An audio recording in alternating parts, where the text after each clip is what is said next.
Reflection is arguably the single most important skill you need to learn in the First Berserker Khazan. Once you learn how to master it, it can absolutely trivialize some of the toughest bosses in the game.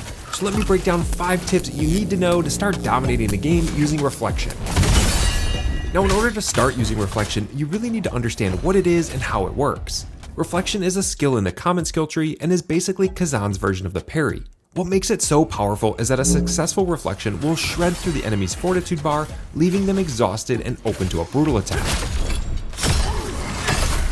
1 or 2 successful reflections will leave even the toughest bosses exhausted and will create your biggest windows of opportunity for dealing damage and pulling off multi-hit combos. Now, another benefit to Reflection that I rarely see talked about is that in order to use it, you need to press and hold down the guard button, meaning even if you mistime the reflection, you're still in a defensive position and you'll ultimately be taking less overall damage. So even if you're not yet an expert, it still makes sense to invest time in learning how to use the skill properly. But the timing on the reflection is tight, like really tight. And it's also a completely different movement than the Brink guard, which I think is the main reason why a lot of players struggle with it. So let's break down and take a look at the movement itself. Think of the reflection as essentially you're trying to hit the enemy's hit. In preparation for the reflection, you want to press and hold down the guard button, and you want to time it so that you're hitting the enemy's weapon at the same time that the weapon's going to hit you. You're essentially swatting the attack away. Similar to how you would swing and hit a baseball, you're trying to hit the hit in midair. And if you look at the movement of the reflection by itself, you can see that it's more of a swinging motion. Now, this is different from the Brink guard, where you're basically trying to guard against the attack, so your weapon needs to be in the guard position by the time the enemy's hit gets to you.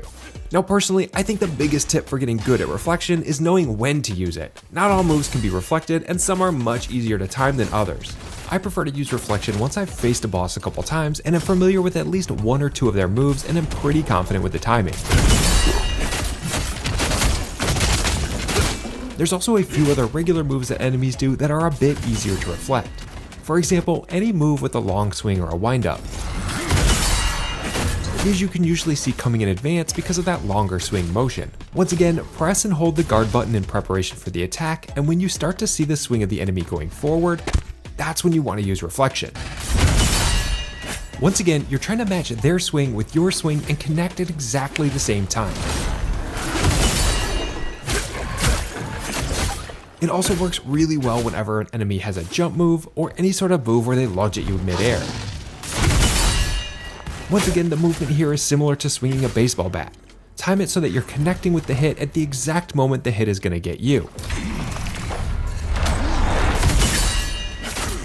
It also works really well against a multi-hit combo because you can actually sometimes just get lucky and time the reflection so that you're knocking the enemy out of the rest of their combo. So once again, don't try to use Reflection for every move, use it sparingly and look for those opportunities that you can take advantage of. Okay, now that you're well on your way to becoming a Reflection expert, let's talk about how to make the most of it. You'll want to be sure to invest in and upgrade the other skills in the Reflection skill tree. This includes Reflection Offense, which deals damage with each successful reflection, Reflection Armor, which decreases the amount of damage you take when holding that guard position and mistiming the reflection, and Reflection Swift, which shortens the activation time for a successful reflection.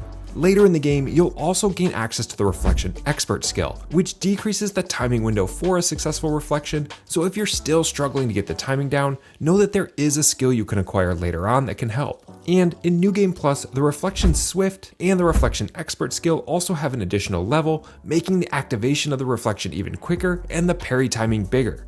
Now, you'll also want to be sure to take advantage of some of the game's different attributes that will help you make the most of the reflection skill. Attributes like stamina damage increase will further increase the amount of damage you're dealing to the enemy's fortitude bar, making a successful reflection even more powerful.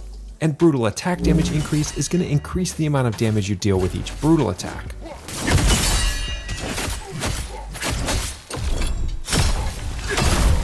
Now also remember that any of the random attributes that are assigned to your weapons, armors, and accessories can be changed at any time by visiting Oksana at the Crevice. For the cost of some Lacrima, you can essentially re-roll these attributes and get ones that are more favorable to your build and your playstyle.